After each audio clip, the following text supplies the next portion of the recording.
T20 world కప్కు ముందు రింకు సింగ్ టచ్లోకి వచ్చేశాడు. విజయ్ హజారే ట్రోఫీలో చండీగఢ్పై మెరుపులు మెరిపించాడు. రాజ్కోట్లో జరిగిన మ్యాచ్లో రింకు సింగ్ 60 బంతుల్లోనే 106 పరుగులు సాధించాడు. 11 ఫోర్లు, 4 సిక్స్లు కొట్టాడు. 176కు పైగా స్ట్రైక్ రేట్తో రింకు సింగ్ ఆకట్టుకున్నాడు. యూపీ జట్టు విజయంలో కీలకంగా నిలిచాడు. 56 బంతుల్లోనే సెంచరీ సాధించిన రింకు సింగ్ ఇప్పుడు కాన్ఫిడెన్స్ను పెంచుకున్నాడు. టీ20 వరల్డ్ కప్కు ముందు ఆట తీరుతోనే ప్రత్యర్థి జట్లకు వార్నింగ్ ఇచ్చేశాడు. అయితే కరెక్ట్ టైంలో సెంచరీ కొట్టాడనే చర్చ జరుగుతోంది. ఎందుకంటే అంతర్జాతీయ టీ20లో తుది జట్టులో రింకుకు పెద్దగా అవకాశాలు రావడం లేదు. జట్టు ఈక్వేషన్స్లో సెట్ కావడం లేదని సౌత్ ఆఫ్రికాతో టీ20 సిరీస్కు ఎంపిక కూడా చేయలేదు. కానీ టీ20 వరల్డ్ కప్కు మాత్రం రింకు సింగ్ను సెలెక్టర్లు ఎంపిక చేశారు. అయితే తుది జట్టులో చోటు దొరుకుతుందన్న గ్యారంటీ అయితే లేదు.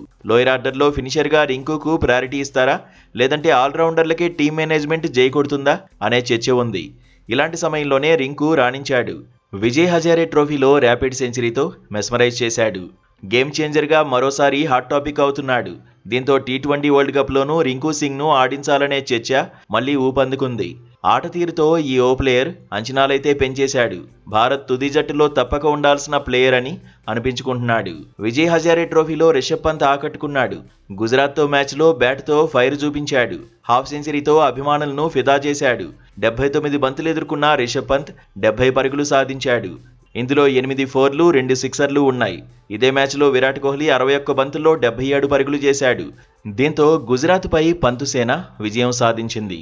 రెడ్ బాల్ క్రికెట్లోనే కాదు, వైట్ బాల్ ఫార్మాట్లోనూ తనను లైట్ తీసుకోవద్దని ఆటతోనే పంతు వార్నింగ్ ఇచ్చినట్టయింది.